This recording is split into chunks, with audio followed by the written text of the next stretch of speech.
And I made inferences that, yes, 9/11 was an inside job, 7/7 was an inside job, there was media control, and the wars in Iraq and Afghanistan are unjustified and morally wrong, and they're for the purposes of furthering the New World Order satanic agenda. And, of course, that didn't go down well, but it was a report that didn't pull any punches, and I simply said, look, I cannot go against conscience. The Ninth Commandment, I'm a Christian, the Ninth Commandment says, thou shalt not bear false witness. And I think that my assessment was that this wasn't done, as Tony Blair blurted out, 7/7 wasn't done in the name of Islam. This was done to blame Islam by Tony Blair, and I wasn't going to be a false witness and do anything that would perpetuate, countenance the perpetuation of that lie. So I stood firm. I went on annual leave for 3 weeks while management decided what on earth to do with this. They held some conferences in my absence. I was very quickly told that there would be a hearing, that I wouldn't be in the office ever again. So I appeared at the hearing on the 2nd of September. They asked me, had I changed my opinion on any of this? I hadn't. In fact, my opinions, in a time off, I'd researched even more, and my opinions had become stronger. So I was utterly convinced now, no doubt whatsoever, that it was right to make the stand. They felt that my beliefs were incompatible with their role. In some respect, I agree with them in the context that... Tony, stay there. Could I just... yeah, that was a short segment, long 18-minute segment coming up with the chief terror threat analyst who was fired over this. Stay with us. Ladies and gentlemen, it has been the naivete of the public in the West that has allowed unspeakable corruption to take deep, deep root into every sector of our society. Only facing the hard facts gives us any chance to turn the tide and then ultimately reverse what's happened to our civilization. Corruption either gets worse or it gets better. It doesn't stand in one place. And right now it was slowing because of an awakening. Now the system is steamrollering. They are releasing every trick in the book to overwhelm us right now using psychological warfare principles. We are being bum rushed right now. We are under a full, no-holds-bar, 100% commitment assault. They're getting ready for even bigger wars, false flags. You can see all the preparatory brainwashing going on. Now's the time to pray, but also take action. Now, we're going to go back to our guest here in just a moment. If you go to the Drudge Report, drudgereport.com, we've also got this stuff up at Infowars.com and PrisonPundit.com, but nobody knows how to present the idiocy of the establishment like Matt Drudge. And... Joseph Curl and all the other great folks over there at drudgereport.com. Bernanke, gold, not money. It's actually a video clip. I didn't know what Deb was talking about earlier because I hadn't seen this. I just saw it during the break.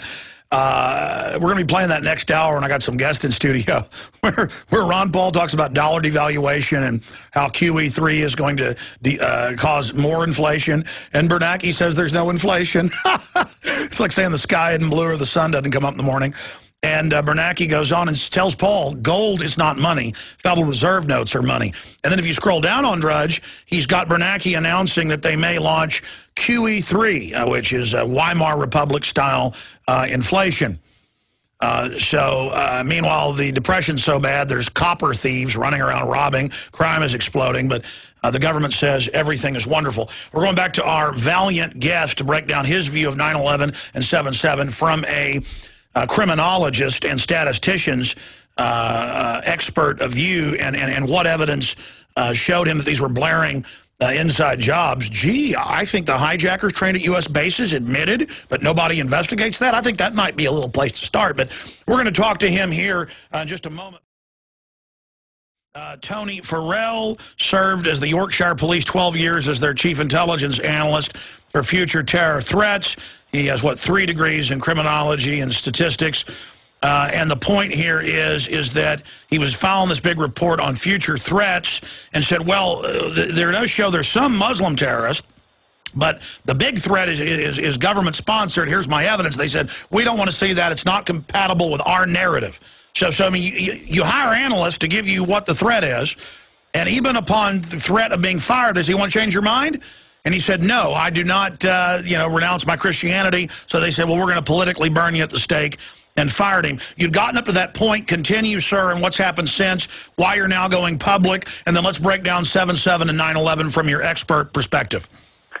Right, well, it's interesting, Alex, because the way they actually dismissed me, it was quite bizarre. It was a solemn occasion. They dismissed me for my incompatible beliefs, so that made my position untenable. There was no allegation here of any misconduct. So they almost encouraged me to appeal. So in one sense, they said, look, there's an appeals process to the Police Authority Appeals Committee. That's not the Chief Constable, that's the politicians and independent members of the Police Authority. That will be in front of the panel. So I always said I probably wouldn't appeal. They seemed to want me to appeal, so I took them up on the offer.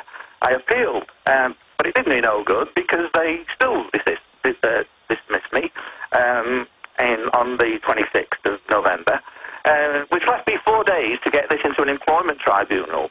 I'd been to my lawyers at that stage, and they said that this might be, your beliefs may be protected under certain law, so they may have acted unlawfully. It depends, but it's worth a try. And they're in the employment brackets, religious and belief regulations from 2003. So there was a potential discrimination case here, and also under the human rights legislation, there was a potential unfair dismissal.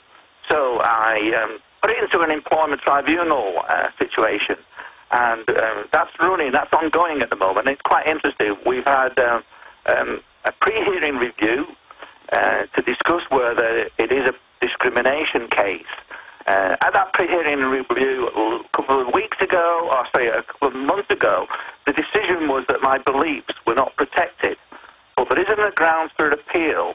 In any case, I can go forward on an unfair dismissal, and there's a three-day hearing set aside for I believe it's the 7th, 8th, and 9th of September, a substantive hearing. But the key for me, I think, and the key strategy for all of this is to keep the actual belief, the discussion about the belief in court. So I fully intend, if I can, to launch an appeal. My barrister thinks that there are grounds for appeal here, so we can mount a legal challenge in court, which will be an interim hearing. But again, that will keep on the agenda the issues of my beliefs about the notion of false flag, in terms of and the satanic New World Order, in terms of a religious belief and a philosophical belief. Well, first off, sir, just to add here, this is modern heresy for you to get fired when you're hired to analyze what groups are really behind the terrorism and try to track where the future threats are coming from. I mean, here in the U.S., we have Fast and Furious, where for 2 years, the Attorney General directed the FBI, DEA, and ATF to ship high-powered weapons into Mexico to then blame it on the Second Amendment. And even though this has all come out, they've now come out with the anti-gun moves using the event that they are admitted to have triggered. So they're going on like nothing happened. But so it's not heresy to know that governments have staged events against their own people as a pretext to get control. That is in the Encyclopedia Britannica. That is a known fact. We have WikiLeaks 3 years ago releasing Army manuals in the U.S. where they train Army captains and special ops how to stage a false flag. If you're in a third world area and overwhelmed, stage a massacre and then blame it on the enemy. That'll force multiply the people to help you. And the argument here is an ancient 3,000-year-old Persian gambit, of course, in chess, to sacrifice a pawn or another piece in an opening move to make your enemy miscalculate and draw them in, a sacrifice.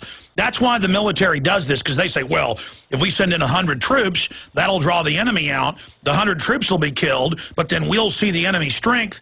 We can then cut them off at a pincer, saving 10,000 troops. It's a cold-blooded calculation, so that's why they do this. They see Islam as a threat. They want to take over the oil and resources. They want to invade these countries, so of course they're going to stage some events. They call it a justifiable sacrifice. That's the sick mindset. But to say we're conspiracy theorists or we're crazy because we know governments admittedly do this, it doesn't hold water. That's right, Alex. And in times, you mentioned George Orwell there, and in times of universal deceit, telling the truth becomes a revolutionary act, I'm afraid. It does. So continuing now, you're challenging all of this, but what about the fact that you're an analyst and they're not letting you give your terror threat prognosis? That also sounds like a national security issue, that they're not letting you get your report out about who the terrorists are. Well, that's right. I offered to provide them a comprehensive report, not just this strategic threat assessment matrix was rather crude and simplistic, and I believe it's gimmicky. It's a distraction, Alex. And I'm afraid that I think all the principal intelligence analysts in each of the 43 police forces in England and Wales, it's they that want sacking. If they don't stand up and say this is no good, it's a massive distraction from actually doing intelligence analysis. And I'm afraid, Alex, intelligence analyst isn't. If you're an intelligence analyst, you're not a spin doctor. And I'm afraid I wasn't prepared to be a spin doctor in this instance. And I just wish that others would stand up and look outside now. And I hope by doing this that other analysts news will break to other analysts that they've got to do this. And we have to have a pure role and tell it as it is without causing fear or favour. Well, Tony, that's a great point you raise. We know in England now, the former head of MI6 has admitted it. We know the White House and Downing Street memo show it. It's confirmed that Tony Blair and George Bush got together in 10 Downing Street and at the White House on 2 occasions and ordered their intelligence chiefs to fix intelligence around weapons of mass destruction, including nuclear, in Iraq. Tony Blair responded with the 45-minute speech. Powell responded with the anthrax vial. And they did all of this, and now we know they went in to MI6 and to the CIA and ordered the analysts to issue false reports. Both countries' analysts, including Dr. David Kelly, refused, and so, of course, they killed Kelly. And now we know that they created the Office of Special Plans, fake analysts, to create fake reports. So this is a major scandal. That they're telling you to basically fix intelligence analysis for them. I think that's even bigger than, quote, them saying, we're going after you for your beliefs. Or, I mean, do you see where I'm going with this? Absolutely. And I wasn't going to bow down to their sacred cows. I wasn't going to bow down to their Caesar, because I serve something greater than that, and that's my God. And my conscience simply wouldn't allow me to go along with this monstrous lie, and I just couldn't do it. And that's what led me to get the sack. And I'm afraid if they're actually exerting that kind of pressure on other analysts, well, if they want to be have a conscience, then they're going to have to get the sack, unless this is blown up. And I feel as though there's a chink here in the armour, Alex. I think the British police force, they can be put under pressure here if we can just get this publicised more. And, it takes one. I've done it. Other police, there's good people in the police service. And, they could start to come out now. And that's what I really do hope will happen. Well, they better, because the corrupt banks that run England and the U.S. and Europe are going to continue to stage terror attacks if we don't. Now continuing here, looking at 7/7, looking at 9/11, look at Sybil Edmonds. She's an FBI translator, translating NSA communiques. She testifies in the 9/11 Commission in closed doors that she heard the leaders of al-Qaeda on the phone with the CIA being directed in the year leading up to the day of 9/11 in sex slaves, weapons, drugs, laundered cash. Of course, we know al-Qaeda was created by our own government, so that makes sense. And she tries to bring that to her supervisors and is told to shut up. So there's not an analyst. There's somebody listening to all of this going on, and there's hundreds and hundreds of other people who have seen and witnessed the same thing.